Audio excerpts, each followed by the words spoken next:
Okay, to anybody who has been following me, there aren't many, but some people are starting to look at my videos and some people are leaving favorable comments. I'm sorry if I don't get back to you. I'm kind of busy. I'm not that tech savvy. I really struggle with these videos, trying to produce them.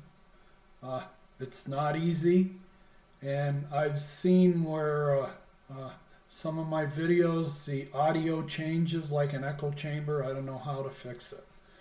But anybody who's been following me, I'm very critical of my HOA and the golf course I live on. And if you follow enough and you've done enough research, you know that I've made the statement, and I can prove it, that my house the sewer pipes were tampered with on purpose by the builder. They lowered my house on paper 2.5 inches. It ended up being 3. That's the house on the right. This in the shadow on the right here is my house. This is my neighbor's house, and they live on the access easement, tract A. But what I want to show you here is there's a berm, that they put a berm across my lot between my 3 lots and the golf course. This is the golf course out here and the lake. But what happened is you're looking at an illegal, non-disclosed retention basin that was engineered for my lot by the locals out here in Buckeye in around 2003, 2002, 2003. That water is landlocked. This water you see right here, I'm going to advance it. I think we might be able to move up a little bit more on the film, get a better look. 317 and the grading of lot 317, which you just saw earlier, that is graded to the west. This lake is landlocked. My patio to the... All right, as you can see, I was narrating, but we got wall-to-wall water. And the water here is closer to my house. It hugs my house more than this house. And this house on paper was engineered to be 1.5 inches below its spec elevation, finished floor elevation. My house was engineered in Phoenix before the plan got out here. The elevation for my finished floor elevation was 2 inches higher. And when the plan got out here to Buckeye about 20 years ago, they went downtown and they changed the elevation from what the CCNR elevation was for my lot on the front of the grading plan. This is very sophisticated stuff. We have a grading plan. On the front of it is about 15 stamps and signatures of inspectors. All kinds of certification on it. And one of the rules on the front of the grading map for the community, this is written in stone. It's only a few words. About 5 or 6 words long, and it says no finished floor elevation can be altered. Well, they altered my finished floor elevation. And the reason is, if you watch many of my videos, or if you get involved, or you take an interest in me, what happened was the access easement that was 40 feet to the left of this lake was taken out of service. when they built the golf course. Okay, they filled it in. I will present a letter where Woody Scouten, the town engineer, came out and decertified it. I'm also going to make a video here in a few minutes about what it looked like before it had to be dug out. But this right here was the 100-year storm. And this is a landlocked lake. I hope I get to make a video on a document from the Buckeye drainage manual. Buckeye has a manual on drainage, civil engineering, and well, in that manual there's a rule that you cannot have a retention basin on a lot or a easement. If it's a easement like Tract A, a community easement, a common easement used for transportation, pedestrian drainage, you can't have a retention basin on it. Okay? I have a private lot. This is lot 316 and lot 317, and this, until I put pipes in, and I have videos of me excavating a ditch and installing pipes. I have right now one 4-inch pipe and two 3-inch pipes going from this neighborhood out to the golf course line. I spent a lot of money and a lot of time and a lot of labor with no help, engineering help, or financial help from either the golf course, the HOA, or the town of Buckeye. This was conscription. I was drafted in 1968, right after TET. TET was at the end of January. By the end of April, I was drafted. That's how long it took to draft me at 19 years old. And I turned the other cheek. I went in the service. I spent 4 years serving my country. It wasn't the Cub Scouts, okay? I didn't go away to summer camp. Some people think I did. It wasn't, okay? It was brainwashing. I'm damaged goods. I have a bitterness over it because there was people that didn't go, like what half of this country thinks is still the president. It embarrasses me to see Michael Johnson. This is the morning, Saturday morning, where Michael Johnson spent the afternoon yesterday at Mar-a-Lago with Trump. Who's president here?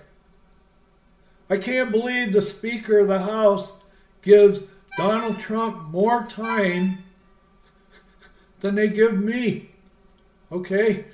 Or give, it's unbelievable that it's like Trump is still running the country as far as the Speaker of the House. I'm embarrassed. I'm embarrassed. Okay? I won't go into the spiel. I could. I'll save it for something else. But you see this yellow sign out here? That yellow sign is a for sale sign. This video was made in 2014. And I think it was 14 or 15. It was a 100-year storm. This is what was left over. My patio over here on the right, the corner of it was underwater. And the water took a long time to recede because it's retention.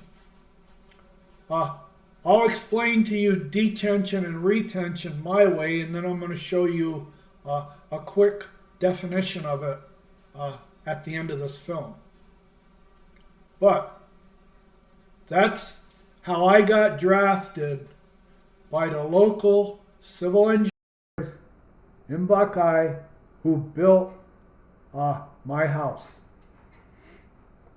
I wasn't from here. I was from California. They had plugged up tract A. They needed a place to store water. This spirit of the engineers that designed it in North Phoenix 25 years ago, 23 years ago, a couple years before I got here, that spirit of design was that the golf course was going to be a safety valve in a monsoon. That every lot was going to drain onto the golf course. Every easement was going to drain onto the golf course. The golf course in a storm was going to take a hit for this sophisticated design urban neighborhood. And why I say urban, high density, is every house, most of the houses on the course are 10 feet away from each other.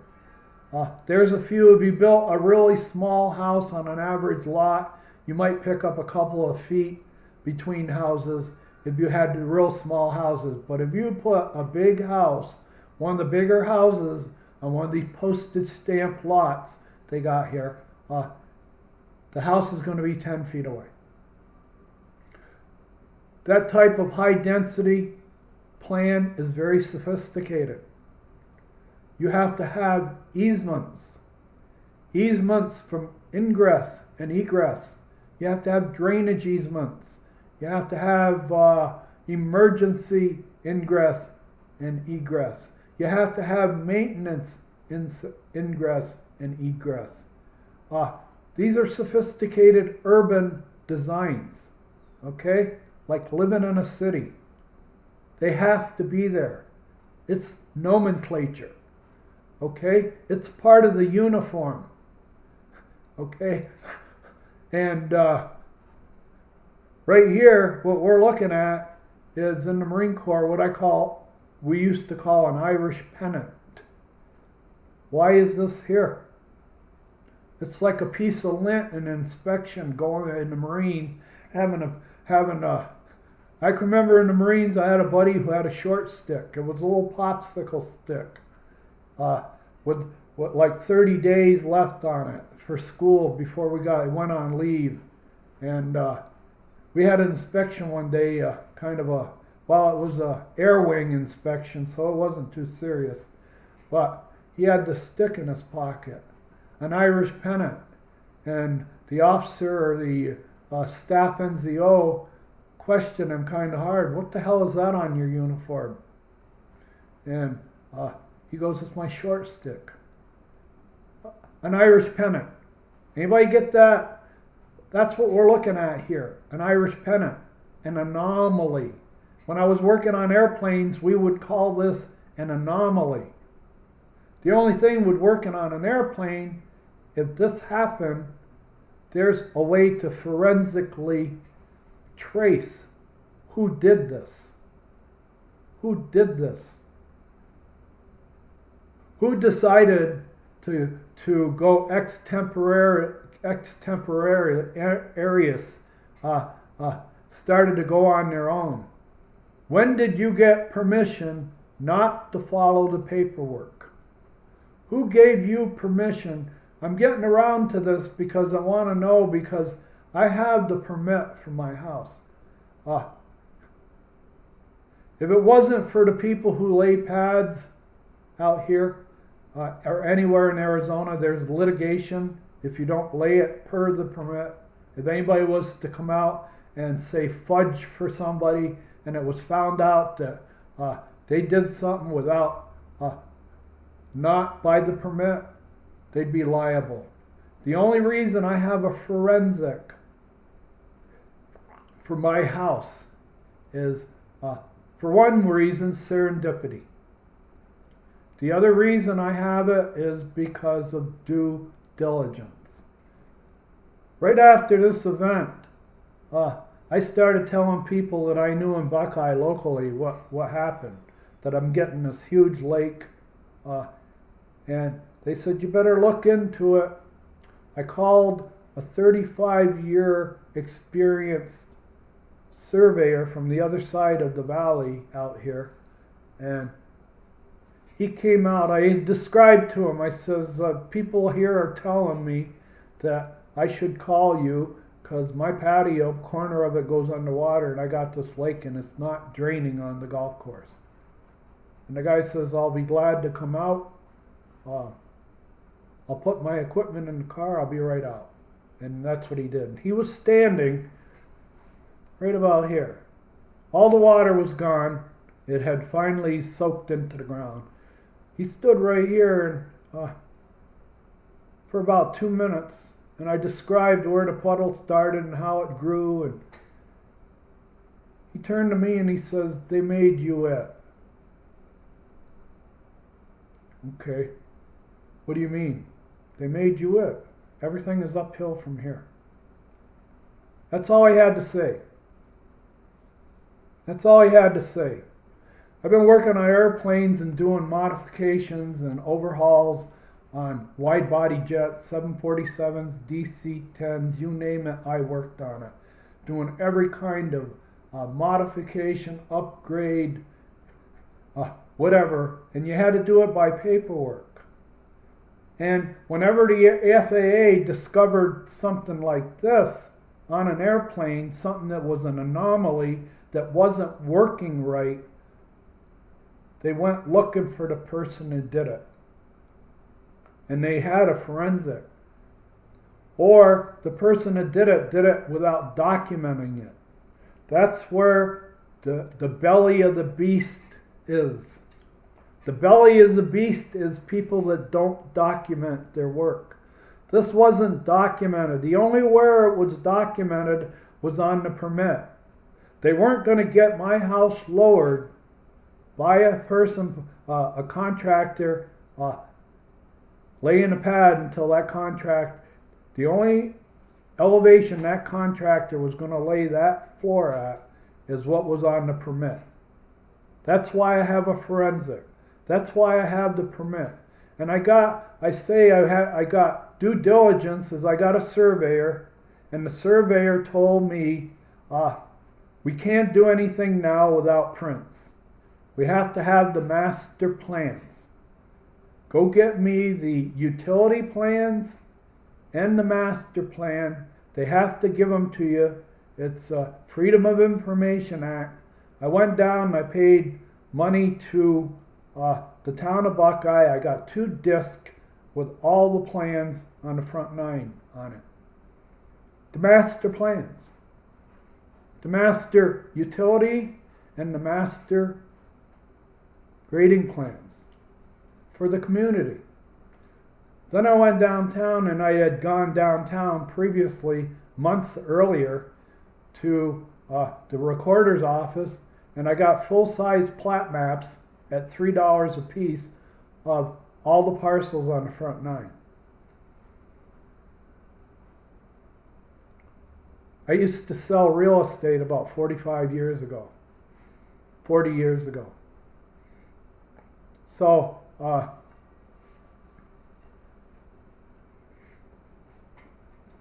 and this is illegal. But I wanted to make this video because I'm being sued by my HOA. I have been trying to get my HOA to see my point of view since I found out. Oh, and the serendipity. Now, when I went and got the plans, I found out that my house is supposed to be the same elevation as this house, and the house on the right of me. I found out their elevations were all supposed to be exactly the same. It's on the plan. There's the elevation. Well, I made some water levels. I'm an engineer. I build things. I have a video out there on water levels, okay, that I built. So I built water levels, and I went from patio to patio on 3 of my houses, because I own 3 houses. And the difference between my middle house and my house per the water levels was 3 inches. And they're supposed to be exactly the same. So I was suspicious that they had dropped this elevation, but I couldn't prove it on paper. So I decided, after putting in the pipes, after putting in all the pipes, the excavation, and doing that, after I have to talk about this for sale sign. That for sale sign has been there since I tried it in 2014. I tried to sell the house. Okay? And I had all kinds of realtors wanting to talk to me, calling me up, and as soon as I told them that the house was built wrong, that the sewer pipes had been tampered with, and I intended to disclose it on a listing, I can't get a realtor to list this house, not from Buckeye. They know that Buckeye screwed up. The town of Buckeye allowed the builder to change my finished floor elevation as part of the graft and flim-flam and the scheme they pulled when they took Tract A out of service and made a privacy entitlement for it, for the people on each side. Okay? It was redlining the neighborhood. It was taking out, it was a restriction. Well, this is an encumbrance right now. It's an encroachment. It's a lien against my house because they built it wrong. And then in serendipity, now that's how I found out what the actual floor elevation was. I had the plans from downtown. And I knew that these two floor elevation, two of my houses were grossly out of compliance with each other. One was 3 inches higher than the other, and they were supposed to be the same. But I couldn't get my hands on the permit, and when I went back downtown and asked the people downtown, have you got the permits? The lady said, we don't keep permits here. Okay, we don't have the permit, so you're out of luck. Well, I had done quite a bit of work, and I decided I want to put gutters on the house. I have a drainage problem of roof, the water coming off the roof. I'm going to put gutters and pipes to the property line from the gutters. So that's when I met Caroline for the first day. First time I ever met Caroline was when I went in to get permission to put the gutters on the house. Okay?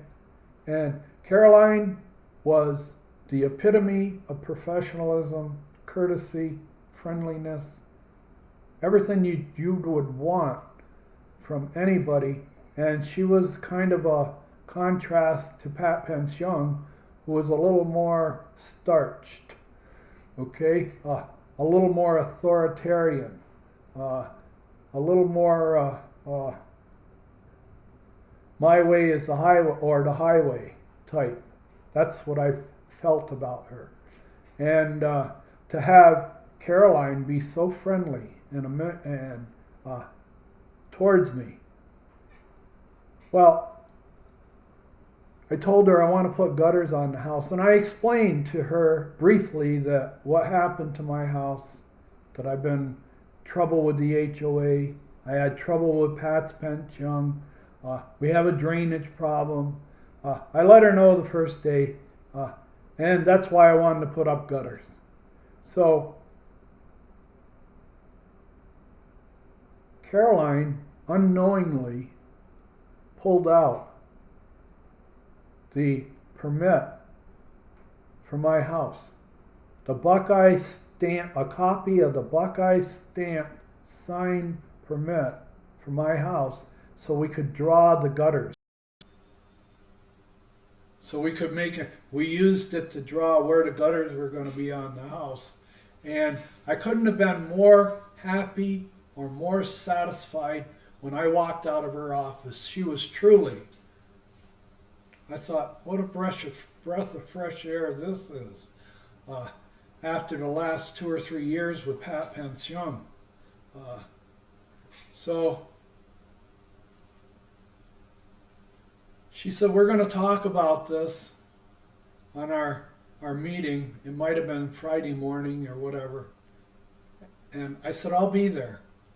Because I had gone through the gauntlet with Pat Pension. I've been through a gauntlet dealing with her and Chuck and Wayne. They were the people on the architectural committee. So she told me, nah, you don't have to show up. More or less, we don't want you there. In so many words, we won't be able to talk about you if you show up. I said, I'm going to be there. So that morning, about 10 minutes before the meeting started, I walked up to the front desk. My key card used to work then. Walked up to the front desk, and the first thing I heard from a seating area where a couple of guys were waiting to go into the meeting was, oh no. Oh no. Now they had that permit for about 4 days in their hands before the meeting. And during that meeting, the first thing that Caroline said to everybody is, Chuck isn't here. He's out flying his airplane. He's part of a model airplane club, and he's not out flying his airplane. So that left the architectural committee flying without a wing, one of their wings. So that left Wayne Blair. If anybody knows the community, knows the history of the community, you'll get a kick out of this. But Wayne Blair and David Stump were the only ones left. And to get me out of there, when they found out I was going to sit on the meeting, David Stump was sitting across from me on the table, and you could tell he was a little tense. His fists were balled up. He didn't like what was going on. He didn't like that I was there. And the first order of business was to pull my gutter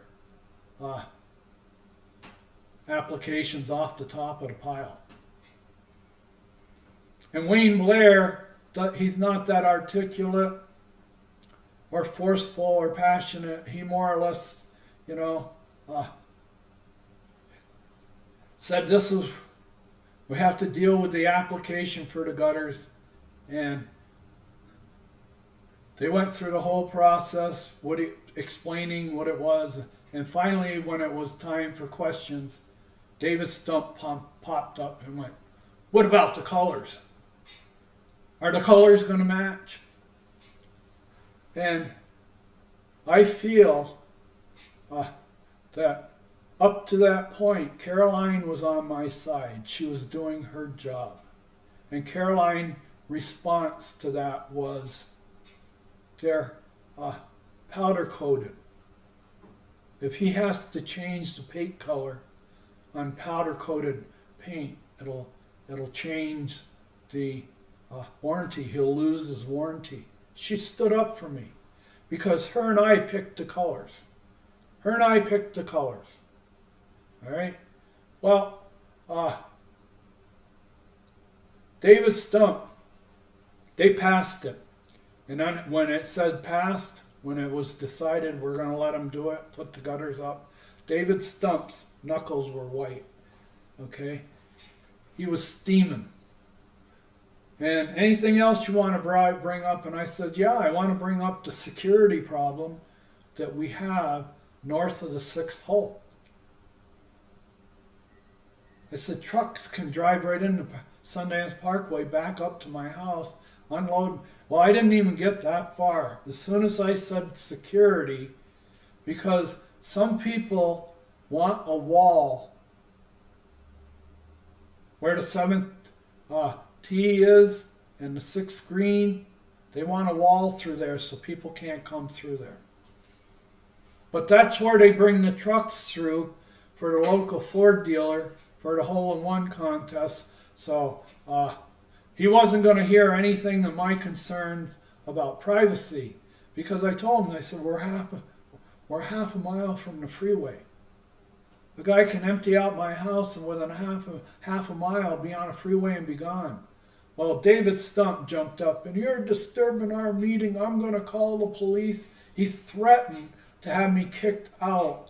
Another one of their overreaction, knee-jerk reactions, that every time that I speak up or try to make a point, it's like, we're going to call the cops on you. You're busting up our meeting. You're out of order. Well, I got up and left. I didn't stay to the end of the meeting. I just got up and left. I wasn't going to take his abuse. All right? So I left. And about 4 days later, I got my approval. You're approved. You're approved. You're approved. All right? And I spent 6 weeks plumbing underneath my sidewalk. Extra plumbing from the bottom of the stacks for the gutter spouts, the vertical part. I plumbed in 3 places from the houses to the street, or 2 places. I had a mess. And everybody was watching me. Chuck went by every day. Wayne went by every day. They watched me do all this hard work, this labor, to get this water from the downspout out to the street with pop-up valves. Everybody in the neighborhood watched me for like 6 weeks. And then, around the 12th of December or the 10th of December, I get a letter that I got to paint my gutters. I was already approved. And around Christmas, I get an order, I have to paint my gutters. Repaint them to match the house. I had already been approved for a 2-tone, 2-color paint scheme. But I had an argument with Chuck, or Chuck came by the house one day, and I talked to him, and he looked at my gutters, and he wasn't there the day they got approved. And when he found out probably that they approved the gutters and he wasn't there, he probably thought, that ain't right. I'm going to find something wrong with him. So he sat there in his truck, kept looking at my gutters, and finally he says, they don't match the house. I said, Chuck, it's mute. I've already been approved for the 2 colors. It's all done. I can't believe you're worrying about it. And then I accused him. I said, look, tract A's out of compliance. It don't drain. All right? It's supposed to drain. Well, that infuriated Chuck. Chuck's got a nerve, a raw nerve. It's just like all you have to do is mention the non-compliance of tract A by the HOA and the golf course in the city of Buckeye, and he goes wild. You don't know what to do with himself. But that's what it is. Now, if you're still with me and you're entertained, some people might be with me and they might not. I'm going to go to what retention and detention is. But,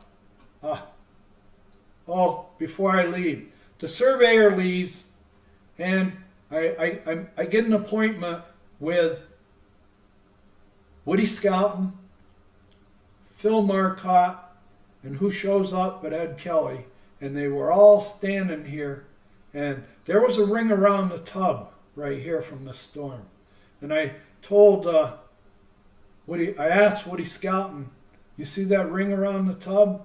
That isn't supposed to be there, is it? And he goes, well, if it's there after 36 hours, you can come and talk to us. Well, he gave me the definition of a retention basin. There isn't supposed to be a retention basins on residential lots. But he did tell me, and he gave me permission in front of Ed Kelly He said, you can do whatever you want to get this water. He says, I understand you got standing water. It's a landlocked lake. You can't get it off your lot. I'm giving you permission right now in front of Ed Kelly that you can do whatever you have to do to get this water off your lot. And that's when I started digging. And that's what started all the letters. All the letters. I've been working on this for 10 years. Okay? I haven't slept for 10 years. Why? Because we've got an airplane here with 67, 65 seats on it, 63 seats in the form of houses and families, all right, on an airplane. And we fly every day through weather. Every day we take off and land in weather out here in Buckeye, okay? So far you've been very, very lucky. We haven't had any real floods. This year went by, it's 2024, we didn't have anything to even come close to looking like this storm. Okay? But this was the 100-year storm. It was around 2014, and this is the wet spot. This is the evidence. Okay? I was drafted by the builder, the town of Buckeye, the HOA, the golf course. If I wasn't drafted by them, at least they're all going along with it now that they know what happened. They're not saying anything. It's like when they filled up that easement 20 years ago, 21 years ago, they did it with the Buckeye aplomb confidence that if we ever get caught, permission will be much easier to get than permission is easier to get than or forgiveness. Their whole plan out here when they filled that in was maybe we could get caught in a couple of years, we could get caught in 5 years, or somebody could discover this finally with a bad storm in like 10 or 15 years. It might get discovered. But we're planning on forgiveness. We're going to fill this in hoping that if it ever gets discovered, we'll be able to get forgiveness. And they did. When Woody Scouten came out and wrote up Tract A as being out of compliance as a drain, everybody that did this was forgiven. Now I'm being sued. I'm being sued by my HOA because I've been working on my lot for 10 years. I've had nothing but letters and fines for 10 years about my lot. Okay? And I've been trying to sell it for 10 years. But I am not going to sell it to somebody that doesn't know that the sewer pipes have been tampered with. Okay? Any pilots out there, any commercial pilots that know what minimum equipment list is? What's the shortest chapter? If you're a pilot and you got to defer something, what is the smallest chapter with the smallest options that you can defer something as a mechanic and a pilot or a mechanic? The smallest chapter, you got electric, you got doors, you got landing gear, you got flight control, you got navigation systems, you got radio systems, you got all these systems. What chapter? Every one of those systems has its own chapter. But chapter 36 is emergency equipment. Tract A. Tract A is emergency equipment. It's an emergency ingress and egress. It's an emergency water or drain. All the water is not supposed to be in a retention basin above the golf course, above the ladies' tee. When they finally dug out Tract A as a result of me being arrested, that's, I think, what moved the needle more than anything else. They arrested me for missing a court date that I never knew about. when I got out of 4 days in Joe Arpaio's jail,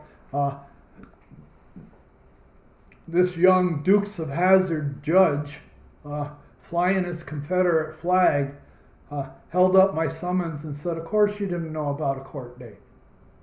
We never sent it to you."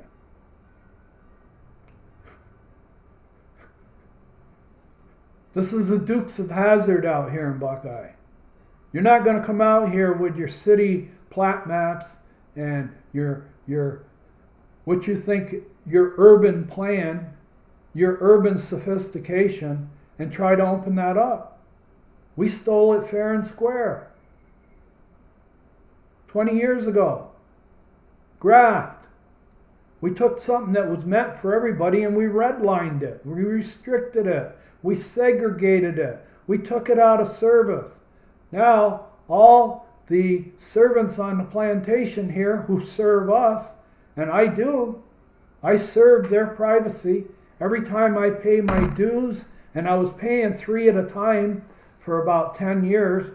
For about 9, 8 years, I was paying 3 dues, 3 taxes, 3 everything, 3 utilities, all right? Losing my shirt. Never ever broke into the black, never even come close to ever breaking into the black. But I was holding on, and I've been trying to sell the house. Right there. People would call me up, they'd see the sign, "Can we come look at the house?" Yeah. And I've had private people walk through looking at the house. And then when I tell them that the access easement 40 feet away is out of compliance, they took it out of service. And I tell them that my house, there's a plumbing problem with the house, the sewer pipes. And I start explaining there's a little bit of qualification to the sale. I see smoke. They're burning tires to get away from the house, just like the realtors do. You truly, the people in Buckeye, the people that built my house, for me to be honest, and I got a sort of a habit of being honest. I used to release airplanes. Okay? I used to have to sign off work that I did. If I didn't release the airplane and hand the logbook to the pilot, I had something to do. Everything I did was in that logbook. The electronic log, the computer. That plane ain't leaving the ground with a discrepancy I work on until I sign it off. Okay? Now, that mentality, I've had it for 30 years, and the reason that most airline people have that mentality, we have our 10% that are idiots, but most people, their families fly on the airplanes we work on. So if you want to take a shortcut, if you want to create an anomaly, if you want to do something without disclosing it, you're not really helping the community. You're hurting the community. All right? The community deserves to have Tract A in the service. This was a flim-flam. It was graft. It was piracy. It was looting. Whatever you want to call it, we stole it fair and square. I was arrested on a political arrest. All right? I was doing civil disobedience. The HOA kept telling me, you can't, that's not an access easement. You can't use it as an access easement. And I had a plat map that said I could. So I was going to test the plat map. I got thrown in jail for 4 days by the Buckeye Police Department and the Buckeye judicial system.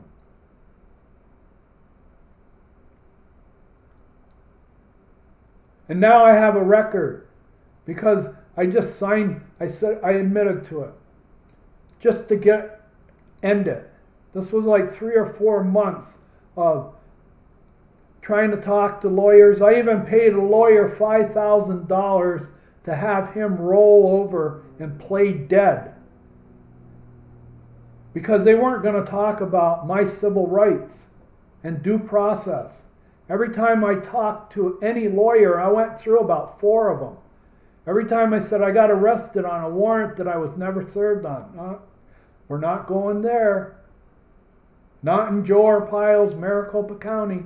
No way. All right? Now, let me see if I can get out of this. And I'll get to that retention, detention thing. You're probably bored to death, sick of hearing me. I wouldn't blame you. This is going to take, it might take a second to get to that document. Here it is, retention.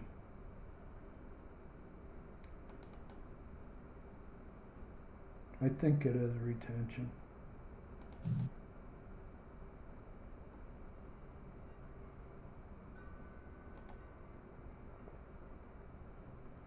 Oh, all right. Easements for ingress and egress. First of all, I want to let you know, this doesn't exist in the new CC&Rs. That CC&R gets rewritten about every 6 months. And when it gets written, it gets longer and longer and longer. Because when they rewrite it, they put in more plantation laws, more plantation rules, more plantation restrictions on what you can do to your property. Because every time something new comes up in 6 months that they didn't have on their list of restrictions, and something new comes up, they add it. But this right here, what I'm about to read to you, was in the original. I should be grandfathered in on this. Okay? This was the original CC&R. This isn't in, you're never going to find this in the new CC&Rs. They wrote it out. Okay? So let's start. Easements for ingress and egress. That means emergency too. Emergency. Emergency. All right? A perpetual and non-exclusive easement for pedestrian ingress and egress is created and reserved by declarant for the benefit of walks, declarant and all owners over. All right, let's start again.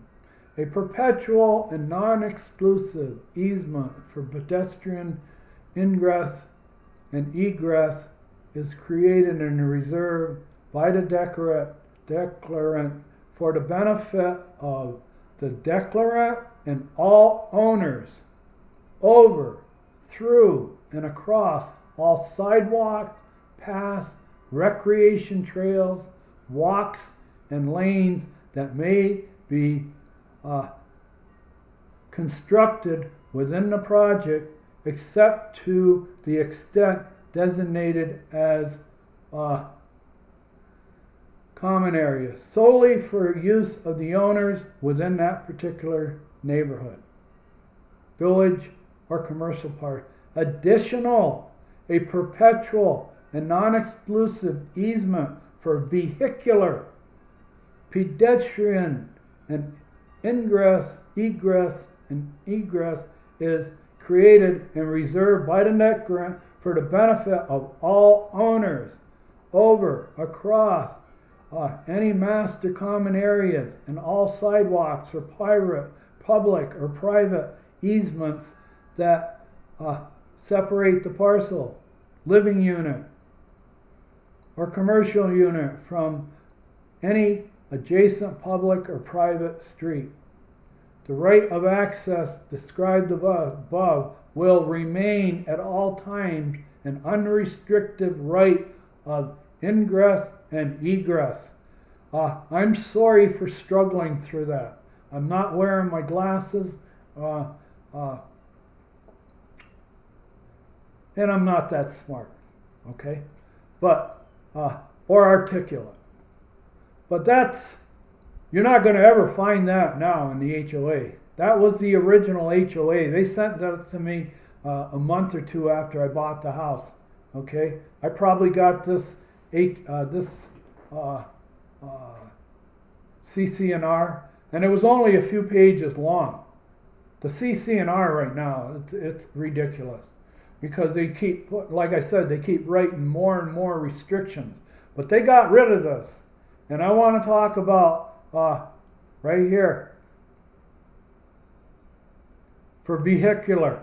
Additionally, a perpetual and non-exclusive easement for vehicular and pedestrian ingress and egress is created and reserved by declarant for the benefit of all owners over and across any master common area. All right? Anybody get that? It's gone. They got rid of it. Expect that kind of, expect that from your HOA. If you get all hyped up and hoopla and it's a brand new HOA, they don't even have a board of directors yet. It's just the builder, okay? It's just the builder, and there's no board, and the builder is the friend, and your salesman is the friendliest person on earth.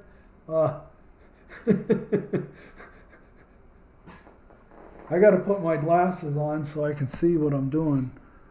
I need retention right here. This goes along. Like if anybody watches these videos and they stay with me through the whole thing, get a life.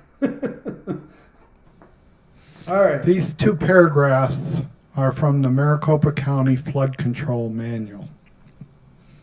The top paragraph describes a detention facility. I won't read that to you, but detention basically is water that is stored to be released over time into an outlet. But I will read you the bottom one, which is a retention basin. Okay. This is what retention is. A basin or reservoir where water is stored for regulating a flood. However, it does not gravity flow outlets for discharging stored runoff as detention basins do. What it's saying is when the water doesn't have an outlet, it does not have gravity flow outlets for discharging stored runoff as detention basins do. The stored water is disposed by means of such as infiltration into the soil, evaporation, injection in a dry well, or pumping system. Okay? When I say I got drafted, conscripted, they made my lot. This is illegal. Okay? I turned my lot between my two houses from retention to detention. You got the videos, or they're out there under my name, of me putting pipes in from ground zero, where the surveyor told me that everything is uphill. They made you it. You're the water mule. Okay? Basically, in so many words, he didn't have to say it, but they drafted you. You got drafted in 1968, a couple months after Tech, and you got drafted in 2003 by some people who didn't like outsiders. All right? You weren't white enough. I'm a Caucasian, but I'm not white. Caucasian means that shades of white. Out here in Buckeye, they got white refined. They got pure white out here. And they got a little white. And I'm not white enough. Not with my last name. My last name, they think, where the hell did this guy come from? He isn't one of us. All right? I'm going to stop now. thank you very much. You're all listening. If you're still here with me, it's been about an hour. Thank you very much. But I do this as therapy because I'm being sued. And if anybody watched my HOA, my YouTube video on being sued, I don't have a chance. And I got more paperwork today from the court. More hoops to jump through. Okay? The way they thanked me for my service. Anyway, have a good day.